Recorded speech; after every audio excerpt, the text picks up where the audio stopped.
नमस्कार लाडकी बहिणींनो, मी रोहित. काही लाडकी बहिणी अशा आहेत ज्यांना ऑनलाईन तक्रार करता येत नाही. त्यासाठी सरकारने एक नवीन अपडेट दिलेला आहे, FSC ऑप्शन. म्हणजेच आपल्याला ऑफलाईन पद्धतीने तक्रार करता येणार आहे. ज्या कोण्या लाडक्या बहिणींना ऑनलाईन तक्रार करता येत असेल त्यांच्यासाठी आपण पहिले व्हिडिओ बनवलेला आहे. तो प्लेलिस्टमध्ये जाऊन तो व्हिडिओ पाहून तुम्ही ऑनलाईन प्रकारे तक्रार करता येईल. तक्रार करणे म्हणजेच ज्या लाडकी बहिणींना लाभ मिळत नसेल ते याच्याबद्दल आपल्याला तक्रार करायची आहे. ती तुम्ही ऑनलाईन पद्धतीने करू शकता. आपल्या प्लेलिस्टमध्ये दिलेलं आहे. मी असं सांगितलंच आहे तुम्हाला. त्या ठिकाणी जाऊन तुम्ही ऑनलाईन पद्धतीने ती तक्रार करू शकता. आणि ज्या लाडकी बहिणी ऑफलाईन पद्धतीने तक्रार करायचं आहे ते ऑफलाईन पद्धतीने आता करता येणार आहे. जिल्ह्याच्या ठिकाणी पण करता येईल आणि तालुक्याच्या पण ठिकाणी करता येईल.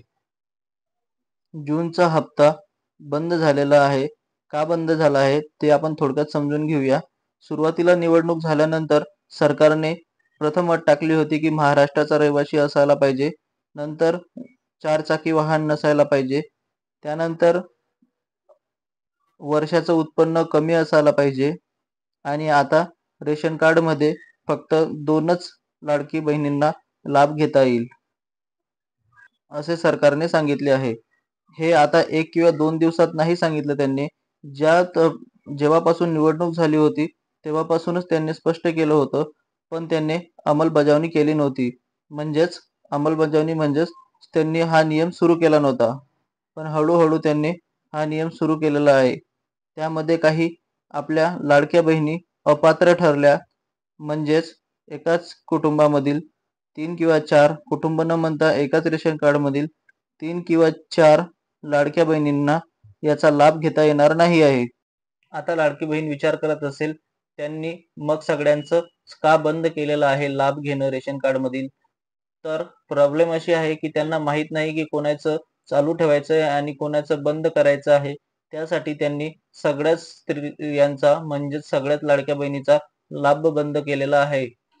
त्यासाठी आपल्याला ऑनलाईन पद्धतीने पण तक्रार करता येईल आणि ऑफलाईन पद्धतीने पण तक्रार करता येईल.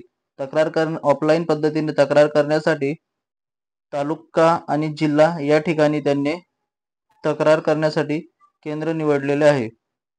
जिल्ह्याच्या ठिकाणी महिला बाल विकास प्रकल्प या ठिकाणी आपण तक्रार करू शकतो आणि तालुक्याच्या ठिकाणी बाल विकास प्रकल्प या कार्यालयात जाऊन तक्रार करता येते. पण काही लाडक्या बहिणींना जिल्ह्याच्याच ठिकाणी जाणं कठीण असते. त्यामुळे सरकारने तालुक्यात सुद्धा ऑफलाईन तक्रार करण्याची व्यवस्था केली आहे. जर तालुक्याच्या ठिकाणी पण जर आपण गेलो नाही तर आपण त्या लाभासाठी स्वतः सक्षम जबाबदार राहणार आहे.